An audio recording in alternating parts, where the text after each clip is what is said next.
Jim Thornton at Hunting, Fishing, Praying started an open tag the other day called My Favorite Five. Hashtag My Favorite Five.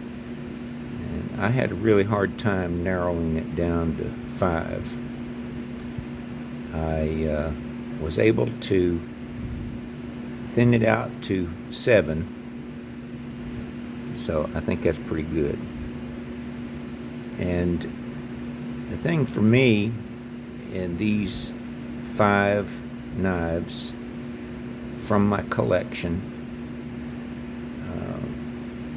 of knives that I would not want to part with, that if I had to give up my collection, these would be the last ones to give up. And the reason, after I picked these out, I realized I'm extremely sentimental, and all of these knives were either handed down to me or gifted to me by family or friends that have passed on. And so that is why I settled on these. And I do have some others that fit into that category, but these are the ones that I would hate most to part with. And in no particular order, except for the last one. The last one is the one I would hate most to part with. So I'm just going to save that one for last. But I'm going to start off with this one here. I've never talked about this one on my channel before. I've showed it one time. I included this as part of a red, white, and blue display on a short that I did for the 4th of July. And I've never devoted any time to this one specifically. This one was gifted to me by a co-worker that I grew very close to, and I can't remember when he actually gave it to me, but he got it at Smoky Mountain Knife Works when he and his family went on vacation one time. As he knew, even back in those days when I was well, I've always collected knives and haven't been an avid collector, but enjoyed accumulating them. This one also came with one of the nice soft black leather slips. A really cool tin that has the police officer badge on it to protect and serve line on there, which is also on the blade. And I believe I'm correct in saying this is a 2007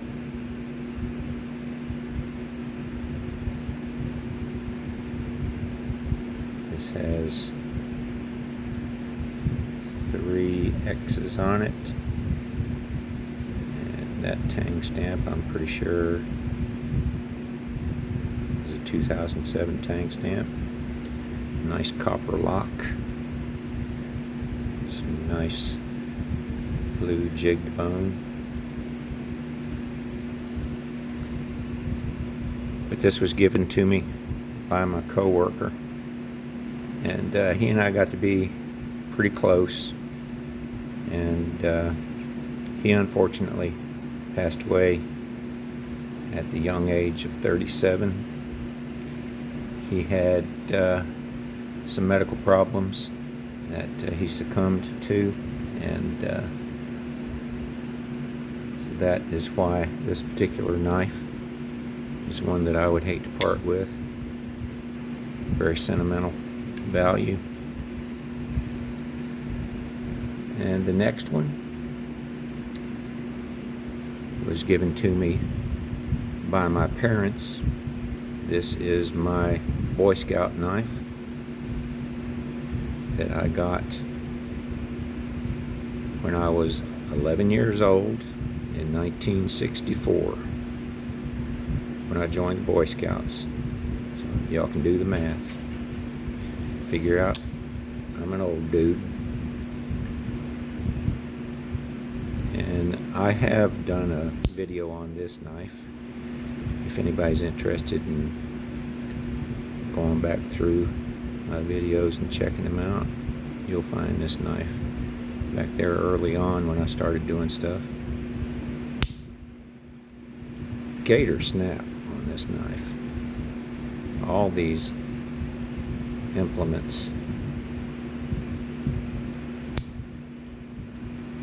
Bail is still in really good condition. Shield looks amazing. Covers are in really good condition.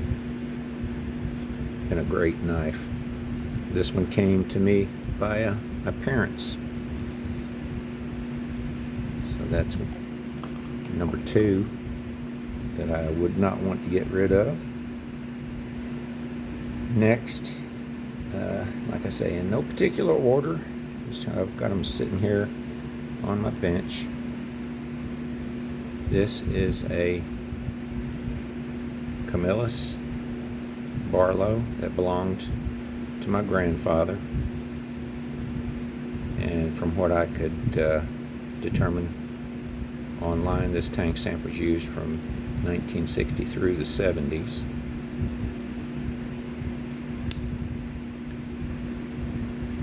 The blades have been sharpened a little and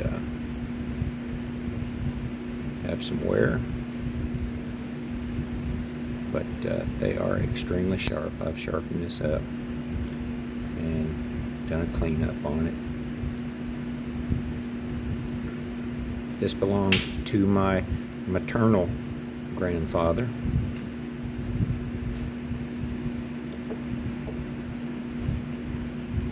Let's see, maybe I should put these out here. Just line them up.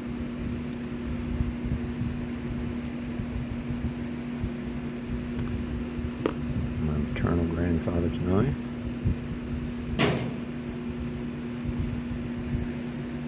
This knife here was my dad's knife, a Colonial Barlow.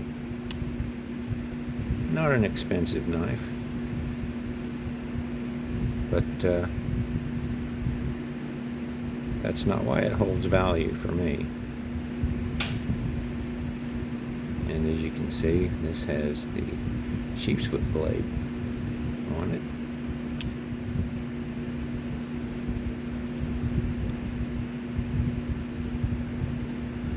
USA.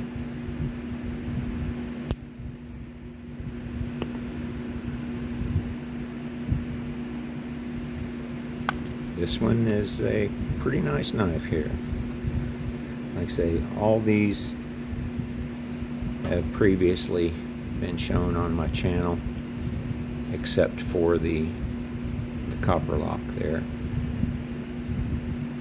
So if you care to, you can find videos on these. This is a Parker.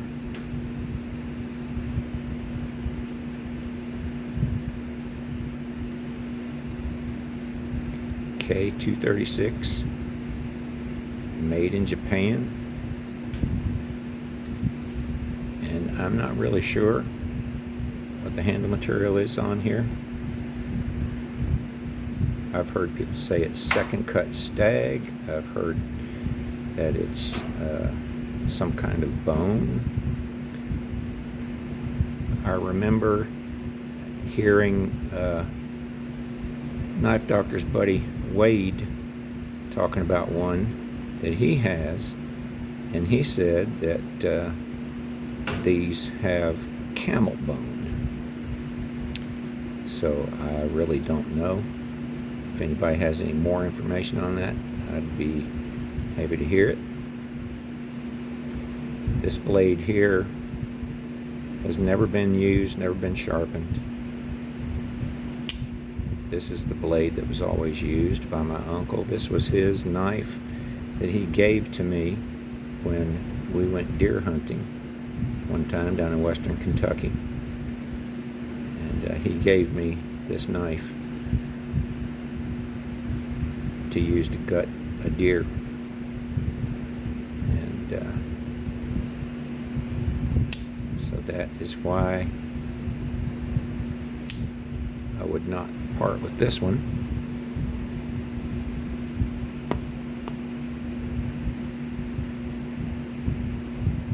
And then the next one, this is not the original sheath, this is a new sheath. I don't know if this knife had a sheath with it when it was new or not, but I provided this sheath for it. This is the sheath that the Parker came with. This knife belonged to my stepdad. Case folding hunter.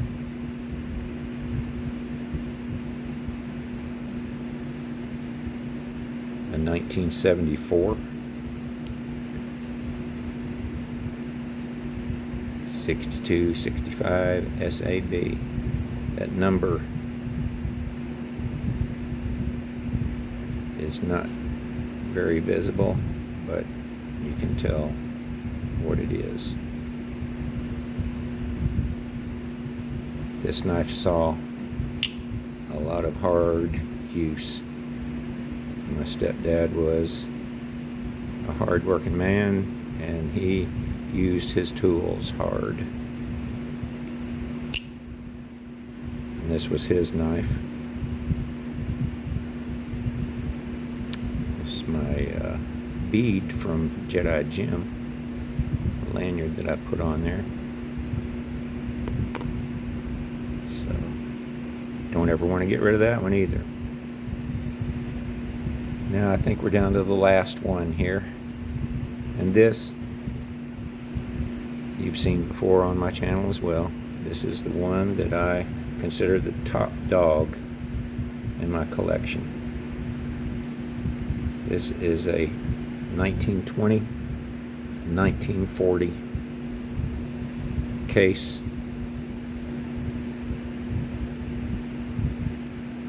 Four-blade Stockman. Get it to focus here. Bone handles. This has a place right here on the corner. When I was a kid, I dropped this knife, and I've had this knife probably since I was about 10 years old.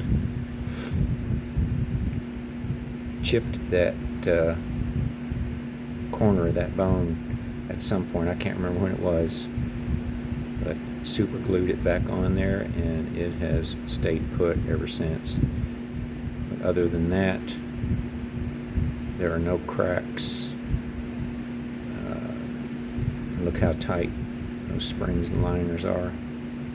Now somewhere along the line, before I ever saw it, it's obvious that this blade is shorter than it should be. So somewhere, somehow, it got broken and reshaped. But this knife belonged to my paternal grandfather. Like I say, he was the original owner. He got this sometime between 1920 and 1940, according to the Tang stamp. And I've never been able to locate any information about this knife. It has this blade here, which I'm assuming was probably a long clip point blade. And it has a spade blade.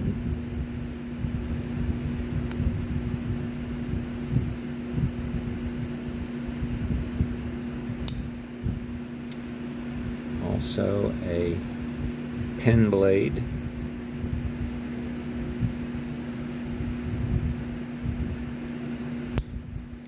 and a leather awl.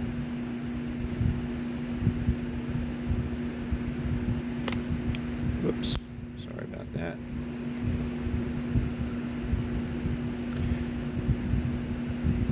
This was my grandfather's, like I say, passed down to my dad, and now I've had it since I was probably 10 or 11 years old. So this, it would be easy for me to narrow it down to one knife, Jim, if I had to pick my one favorite. This is still the top dog in my collection.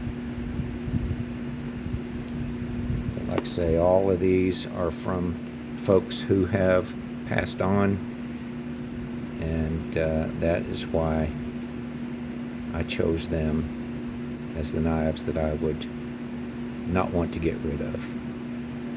So I hope I didn't ramble on too long. I'm over 16 minutes here. This is a long one for me. Had a lot of ground to cover. But guys, if you hung in there, I appreciate it. Thanks for watching. Go ahead and hit that like button and leave me some comments.